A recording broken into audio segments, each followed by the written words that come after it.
Paano ang tamang pagsagot sa iba't ibang klaseng client online? The different types of online customer.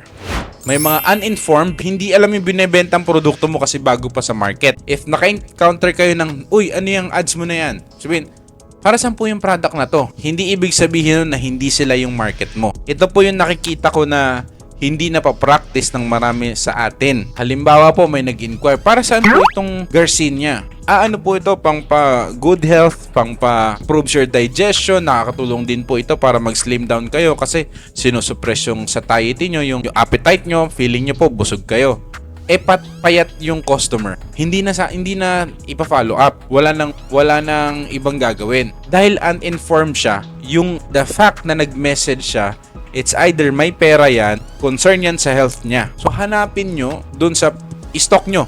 Sa mga hindi pa ganun kalaki yung ads, konti pa lang yung nakukuha na inquiries. So you have more time to browse your customer at hanapin ano yung sa tingin mong kulang sa kanya. For example, nakita nyo na payat siya pero may marami siyang wrinkles, ganyan, medyo hindi smooth yung skin. I-offer mo, ma'am, meron kaming promo ngayon. Baka makatulong sa inyo. Pwede pa kayo mag-try ng collagen with glutathione. Naka-bundle po siya. So, yung uninformed, may inform mo ng product na sa tingin mong kailangan niya. Next naman is yung misinformed. Yung sinabi, maka yung ad mo. Totoo po ba na nakahaba po yan ng ganon? Ng ganon. So, misinformed siya. Gumamit kayo ng law of power. Kumuha kayo humiram kayo ng credentials. Sir, ganito po yan. Tinuro po sa amin ng doktor namin sa company, hindi po tama na sabihin na hahaba ang yung ganon. Jumbo hotdog, ganon. Hindi siya kundi po, nakakatulong siya sa blood flow down below. Nagmumukha lang pong mahaba kasi maganda na yung blood flow.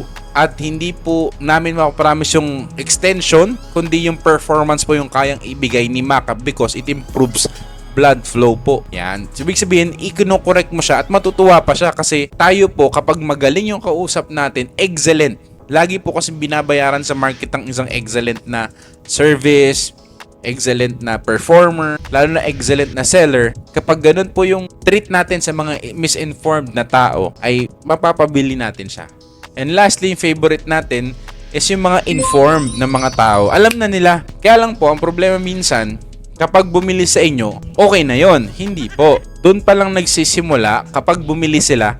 Halimbawa, ang market mo is barley.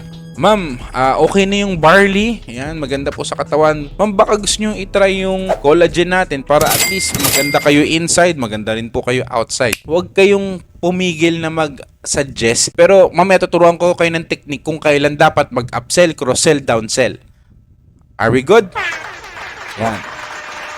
Next natin is